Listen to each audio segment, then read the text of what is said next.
wisdom teachers, gentle healers, and bold leaders of our global awakening. Welcome to the Joshua Jordan Experience. Listen to gather mystical insights for an extraordinary life. Hello.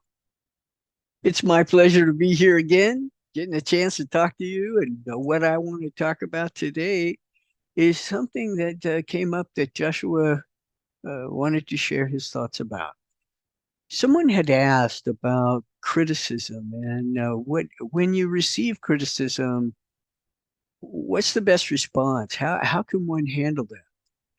And I asked Joshua to give me some input on this. And first of all, he started off with there are three things that he thinks about that he'd like us to consider in our response to when we receive criticism. Because we all get criticized occasionally, yeah. I mean, it happens. So, first of all, he says, remember this: no one can judge you. No one can judge you. Someone can say what they think about you, but that tells you about them. It tells you what they think. So they can't really judge who you are. All they can do is assess who they think you are through their own filter. So if someone's criticizing you, remember, don't take it personally. That's what Miguel Ruiz wrote in his book, The Four Agreements. Don't take it personally. Don't take anything personally.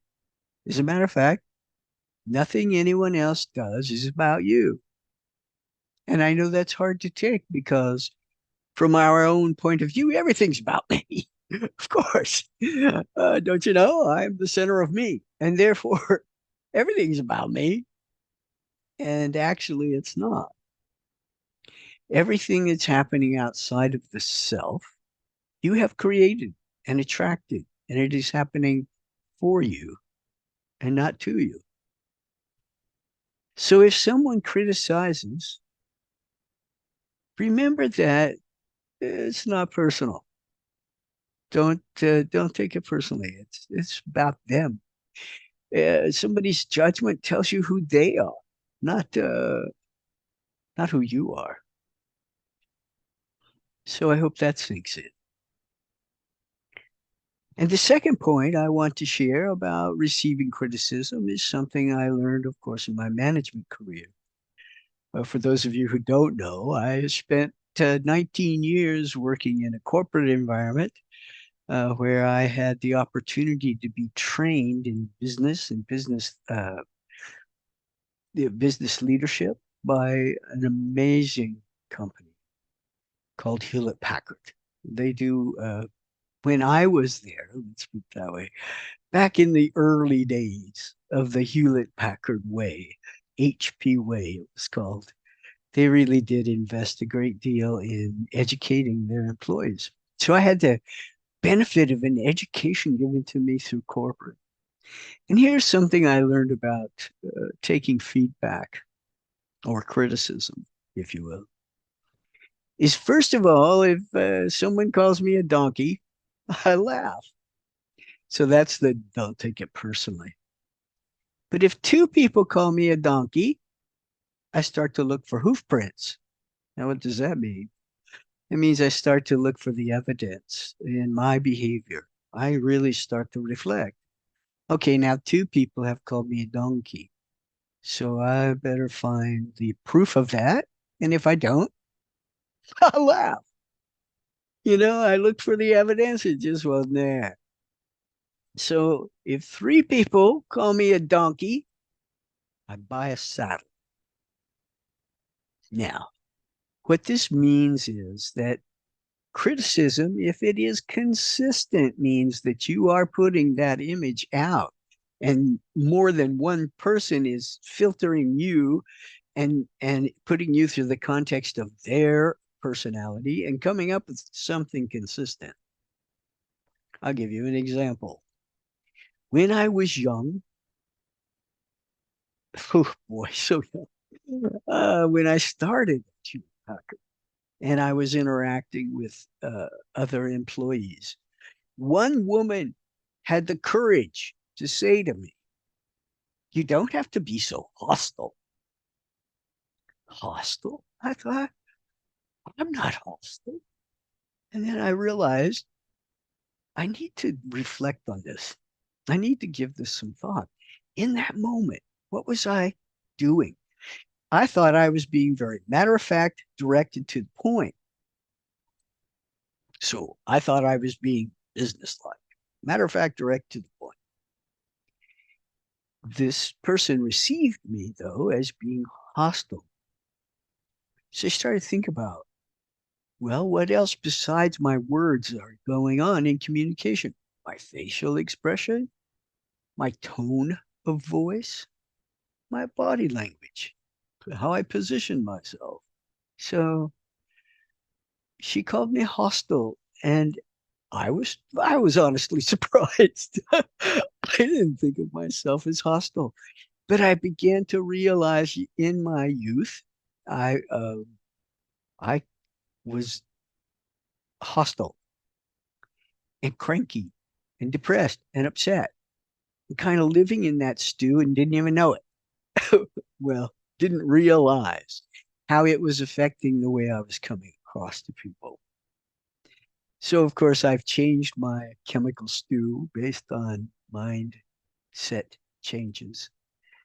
And I think I am much less inclined to look hostile when I'm being businesslike, matter of fact.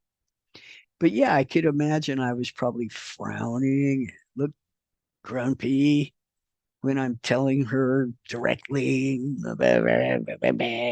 these are the facts kind of thing. Here's how it's done. And I didn't have to be so hostile. It's like, yeah, you're right. I don't. I could smile. We could laugh a moment. I could say something funny because I'm usually thinking something funny. So when it comes to receiving criticism, point number one, don't take it personally.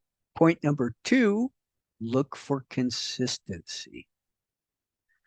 If there's consistency in the feedback given to you, then look for evidence and then decide, because you're still in charge, you're still a choice, if that's a behavior you want to change, or if you don't mind, you keep it. I mean, what if the criticism is actually something that you were doing on purpose and it's a behavior you want to keep? It helps you in some way, and it's still your choice about whether you change a behavior or not based on criticism or feedback. And now for point number three.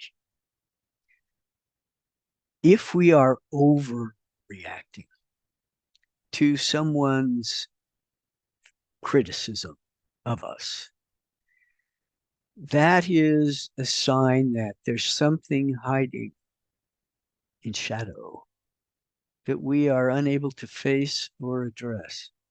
And the overreaction, now I'm talking about overreacting to criticism. The overreaction is a sign that I need to examine my shadow and find out what it is I'm afraid of in there.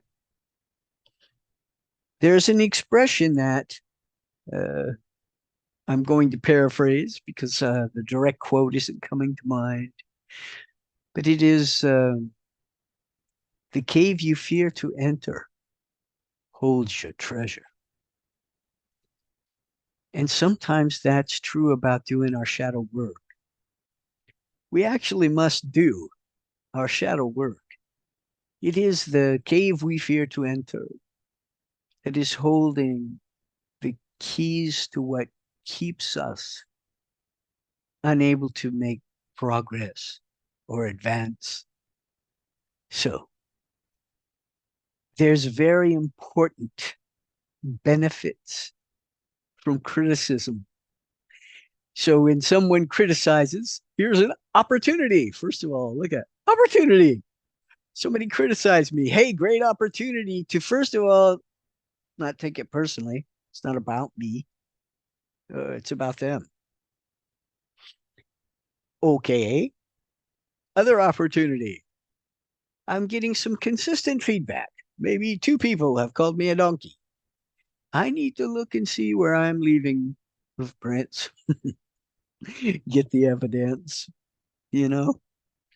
And if I'm afraid to say sometimes I'm a donkey, then I haven't done my shadow. That's number 3 opportunity. I've overreacted to some feedback. Somebody said something that wasn't that critical, but I got all about it. 5, 6 people came up and told me it was a great presentation, but somebody else came up and said, "Oh no, you missed the point. You didn't even give me anything of value. I wasted my time being here." Right? What do I go away thinking about? The 5 people who came up and told me great presentation?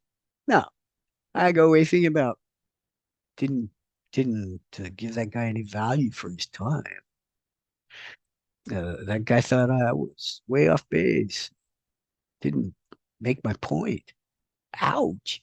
So you see what we hang on to or overreact to? Opportunity. Look into my shadow. What is in there that I'm afraid to own?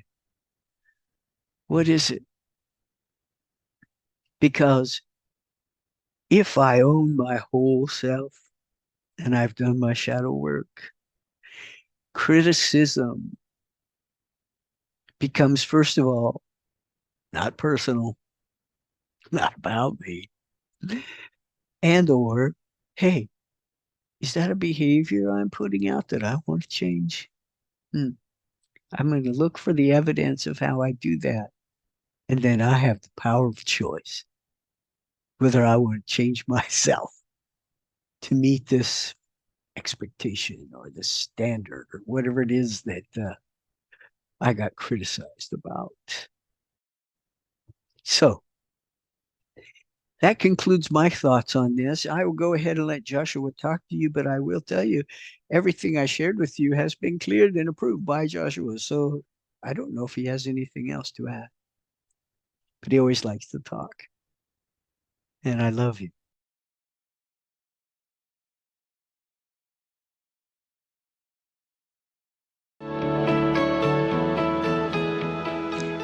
Thank you for listening. We hope you heard something to ponder and gained inspiration for your journey. Please join us again next time. Joshua says, let the light grow, let love show, and let your life be fun.